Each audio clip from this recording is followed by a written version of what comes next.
Eu sigo aqui ao vivo no Live CNN, agora às 10 horas 5 minutos, de casa cheia, minha gente. Porque temos Clarice Oliveira, temos Pedro Duran, temos Basília Rodrigues e temos aqui um entrevistado no estúdio. Estamos com o governador de Minas Gerais, Romeu Zema. Governador, bem-vindo aqui ao nosso estúdio. O skate eu deixei de lado, tá? Tá bom, esse eu não sei andar, não. Bom dia, Elisa. A ideia não é perguntar para o senhor se a sua habilidade de skate da Olimpíada está em dia, mas a gente poder falar de muitos assuntos políticos. Bem-vindo aqui ao nosso jornal. Prazer estarmos aqui novamente. Perfeito. Ó, a gente tem diferentes assuntos para tratar com o senhor e agradecendo mais uma vez a gentileza de estar aqui conosco, porque a gente quer falar em relação à gestão de Minas, claro, trazer um pouquinho de eleição municipal, até porque tem o partido ali, todo esse foco para o trabalho eleitoral, falar também sobre a discussão da dívida dos estados. E aí eu já vou fazer um gancho aqui, governador, com esse primeiro ponto da dívida, porque é o que também de mais recente a gente tem ali de um movimento havendo esse debate em Brasília. De que maneira, em qual ponto está essa discussão? A gente vê, então, portanto, que aparecem dos dois lados as sugestões de como resolver essa dívida, de que maneira os juros da dívida poderia voltar em algum benefício para os estados. Eu quero ouvir o senhor, em relação ao olhar mineiro, de qual é a sugestão de vocês para que possam chegar num consenso importante para esse pagamento de dívida. Perfeito. Bom, primeiro eu quero salientar que é uma dívida antiga, de 30 anos para mais. A origem dessa dívida é quando o estado de Minas ainda tinha bancos estatais. Nós tínhamos o Benge, o Credireal, a Minas Caixa, que foram liquidados lá na década de 90 ainda, e esse passivo foi repassado para o estado de Minas. E de lá para cá, o estado pagou boa parte dessa dívida, mas a correção dela é que tem causado problema, porque ela tem uma correção hoje de inflação mais 4%. Se a economia do Brasil todos os anos crescesse 4% ou mais, seria viável. Mas o problema é que a economia não cresce nesses 4% e a dívida tomou uma proporção com relação ao tamanho da economia de Minas que se tornou impagável.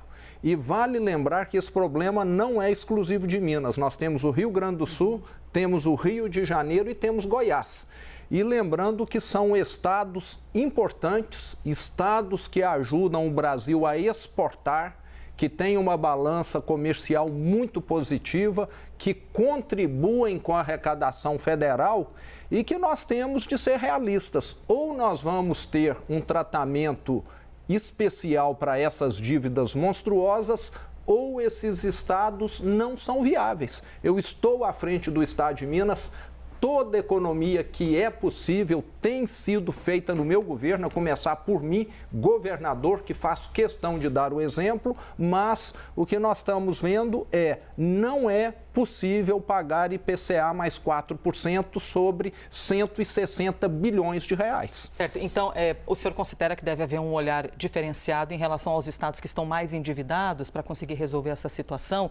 E mais, existe sempre também a justificativa de alguns estados que eventualmente não tenham a dívida tão grande. O senhor citou os que mais têm e São Paulo também está dentro desse pacote, né, de dívidas bilionárias. E outros estados que dizem, puxa vida, mas então fica parecendo que o estado, que você ter dívida com o estado, com a União, que tudo bem, que vai chegar uma hora que vai haver essa negociação. Gostaria de ouvir, trazer essa fala, né, desses outros estados e ouvir-te também em relação a isso, né, para não ficar essa impressão de que existe a dívida, que não seja essencialmente da sua gestão, mas das gestões anteriores, mas que vai chegar uma hora que o estado vai, não deixar a dívida de lado, mas vai oferecer muitos benefícios para a quitação dessa dívida. Exato. Eu vejo, Elisa, que o tratamento tem que ser semelhante àquilo que ocorre no setor privado. Existe a recuperação judicial no setor privado.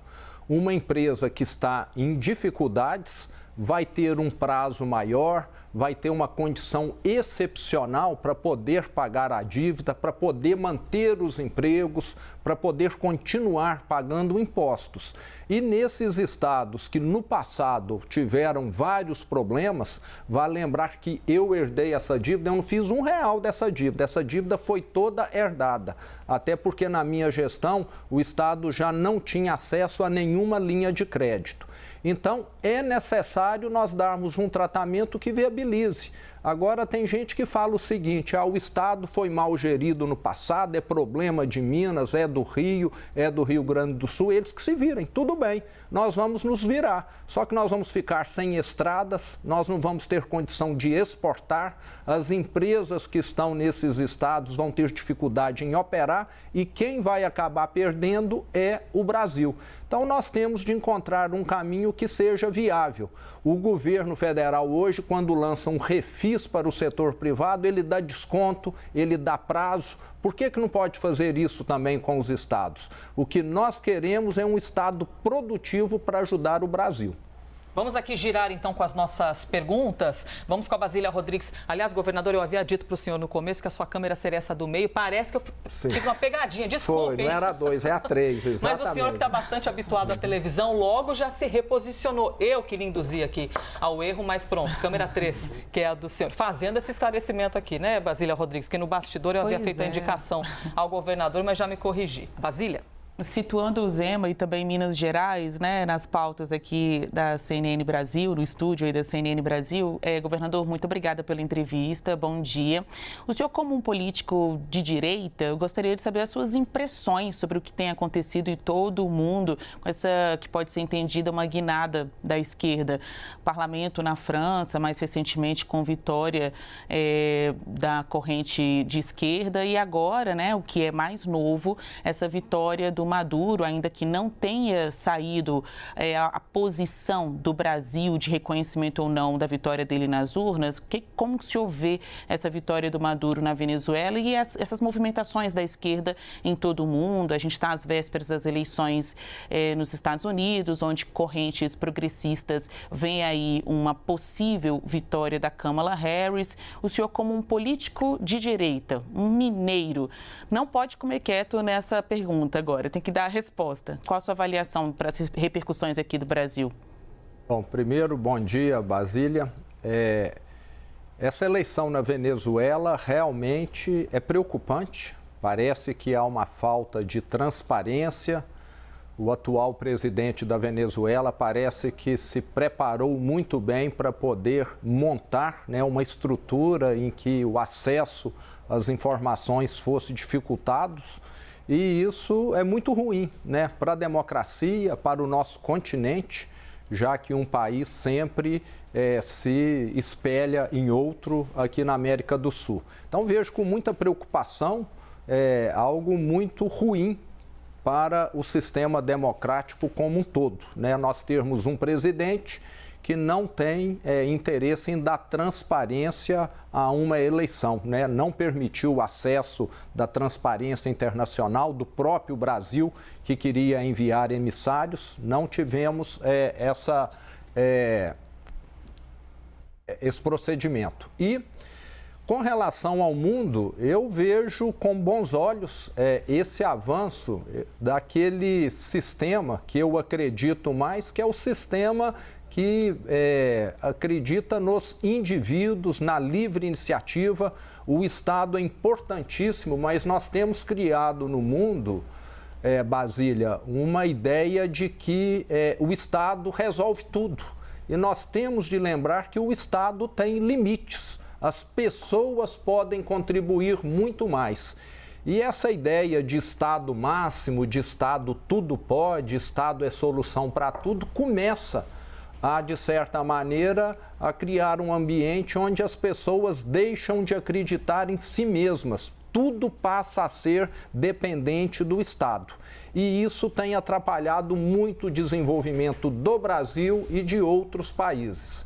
Então, eu continuo aqui lutando por essa ideia de mais liberalismo. O Estado é necessário na saúde, na educação, na segurança pública, mas precisa ter freios. Caso contrário, ele não vai fazer tão bem aquilo que você, eu e cada um que está aqui nos acompanhando pode fazer. Nós temos condição de somarmos muito e muitas vezes esse Estado grande acaba sendo um freio, acaba sendo uma bota de chumbo que o cidadão todo dia calça antes de ir trabalhar, com burocracia, com análises demoradas, etc.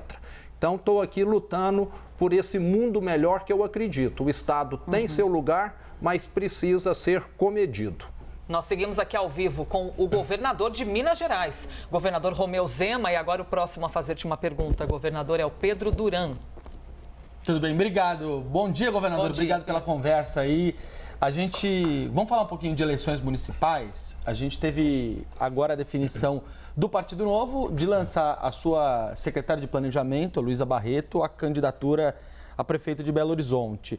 Preparei até uma arte que a gente pode mostrar quais são as cidades que hoje o Novo comanda. Vou pedir licença para caminhar um pouquinho aqui para poder te mostrar, governador, porque a gente fez uma comparação com o PSOL para poder ter mais ou menos um panorama, né? O PSOL que fez 5 prefeitos em 2020, governando uma população de pouco mais de 1.300.000 pessoas, enquanto o Novo tem o prefeito de Joinville, que é um prefeito muito bem avaliado, está com 60% das intenções de voto.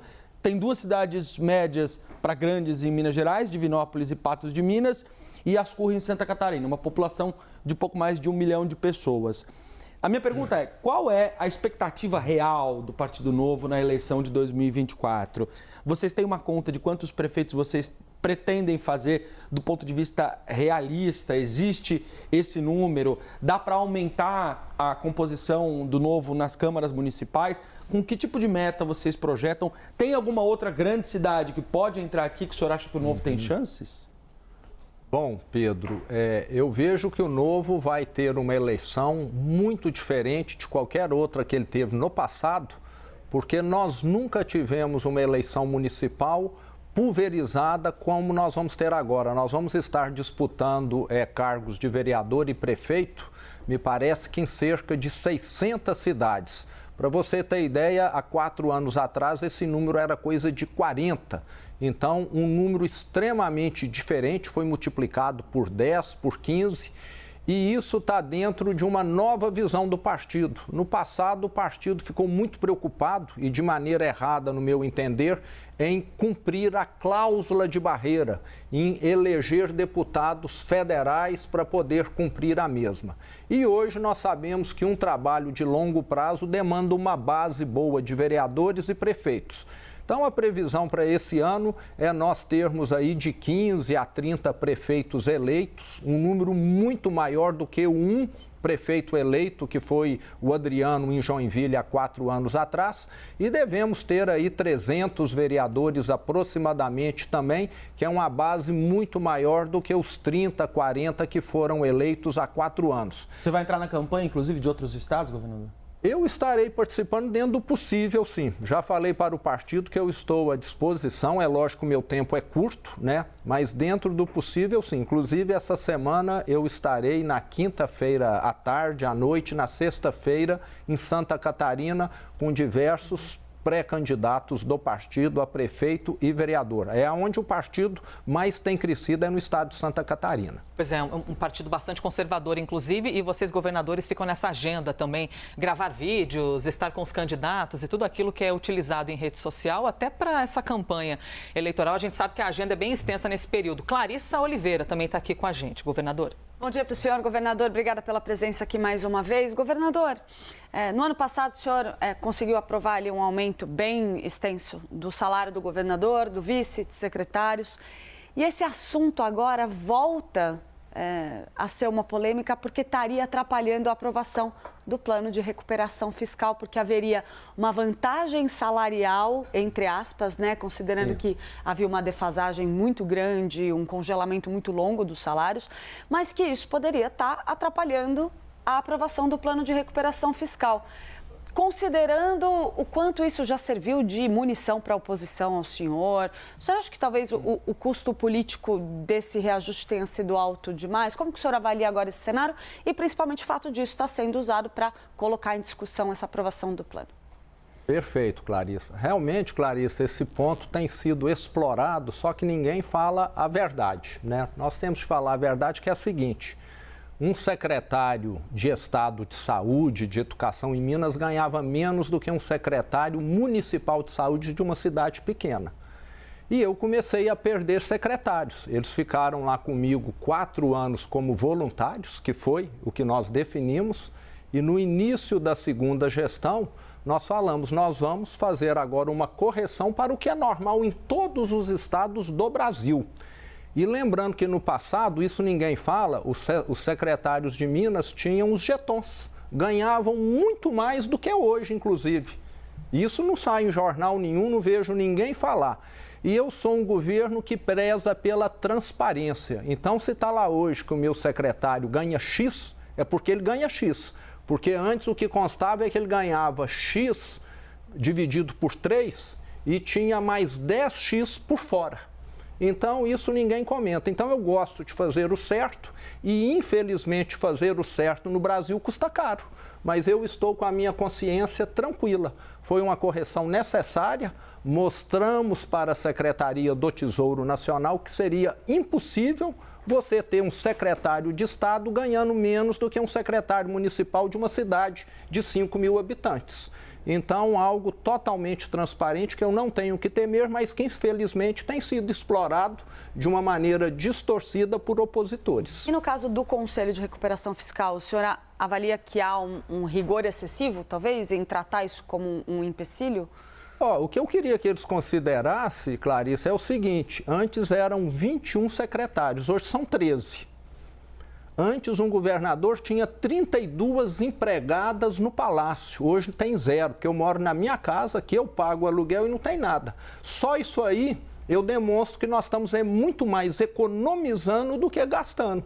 Então, nós temos de olhar o todo da conta. Agora, tem gente que procura coisa errada no meu governo, não encontra, porque lá é gente competente, é gente honesta, é gente séria e tem de apelar para esse tipo de fato.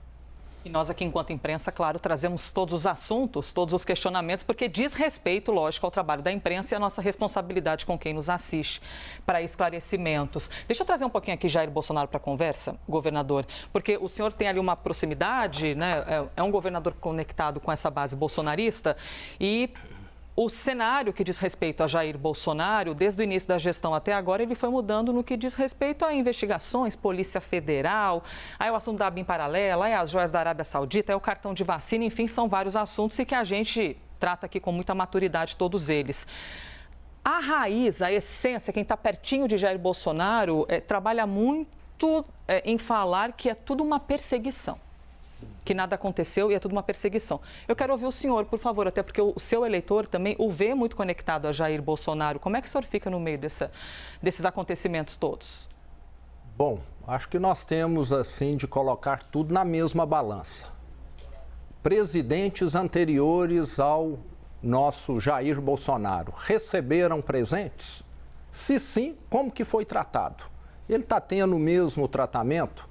Eu sou favorável a toda investigação, a toda apuração e sou favorável também a todo o direito de defesa. Se ex-presidentes receberam presentes e ficaram com os presentes, eu vejo que ele simplesmente está dando continuidade a algo que já era previsto, que já era aceito. Agora, caso ele tenha desobedecido uma regra, que seja apurado e mostrado. Mas, infelizmente, na política, eu vejo que há muita polêmica, muita informação distorcida, então merece todo cuidado aí. Acho que ninguém é culpado antes de concluída uma apuração e todos têm direito de ampla defesa. E a defesa, inclusive, está trabalhando bastante, né? São Exato. Diferentes assuntos na Polícia Federal. 2026, perguntar, não ofende, né, governador? O senhor se vê subindo ali a rampa do Planalto e tudo mais, assim, é um assunto que figura entre uma bolsa de desejos? Bom, o meu histórico político é recente, né? Até os 52 anos de idade eu trabalhava no setor privado, nunca pensei em ser político. Estou encerrando o meu ciclo como governador de Minas em 2026 e uma coisa eu posso te falar, eu estarei participando ativamente da campanha de 2026, apoiando candidatos liberais, que não sei quais serão. Que pode ser o senhor? Mas nós, governadores de centro-direita, eu, Tarcísio, Caiado, Ratinho, mesmo Eduardo Leite, Mauro Mendes, temos sempre tentado fazer aí um trabalho em grupo para ver qual que é o nome mais viável, apoiarmos esse nome e esse nome será decidido. Eu posso ser um apoiador, posso ser um candidato, o que eu quero é contribuir para um país melhor. Posso ser o candidato a presidente e posso simplesmente ajudar a varrer a sujeira de Brasília. Em ambos os casos, eu quero estar contribuindo. Então, acho que isso tudo vai ser construído nesses próximos 2 anos ainda. Lado do Bolsonaro, candidato a presidente ao lado de Jair Bolsonaro? Então, vamos ver essa situação dele, né? O ideal seria que ele representasse a direita, né? Ele é que resgatou a direita no Brasil. Né? Tudo muda, né, na política, o senhor acredita não é isso? que isso pode mudar? Que essa inelegibilidade pode mudar até lá? Eu acho que sim, tudo muda, né? Aqui no Brasil, de repente, alguém é condenado e ninguém esperava, né? E alguém é descondenado também, não é isso? Nós já tivemos tantos descondenados aqui, por que não ele? Aproveitando, governador, como o senhor classifica hoje a sua relação com o presidente Lula, né? O senhor tem vindo muito aqui a Brasília, inclusive para tratar das dívidas e do Ministério da Fazenda, falado com pessoas do governo Lula para ter este apoio em garantir mais saúde às contas públicas de Minas. Então, hoje, o senhor vê Lula um presidente democrata? Como é a sua relação com o presidente Lula? Basília, é uma relação boa, civilizada. Já estive com o presidente em Brasília 2, 3 vezes. Ele já foi a Minas, esteve comigo 2 ou 3 vezes também. O que nós não temos em comum são propostas, né? Ele acredita no Estado solucionador de todos os problemas e eu não acredito nessa proposta. Eu acredito num Estado mais eficiente, que precisa reduzir gastos, né? O Brasil, infelizmente, tem batido recorde de gastos um atrás do outro. Isso sinaliza que dificilmente nós vamos ter taxas de juros civilizadas, que nós vamos ter uma inflação pequena, porque se o Estado não for eficiente, não gastar menos, quem vai pagar a conta é o mais pobre. Então não adianta você fazer discurso bonito, discurso apelativo, eu sou o pai dos pobres e depois coloca lenha na fogueira da inflação.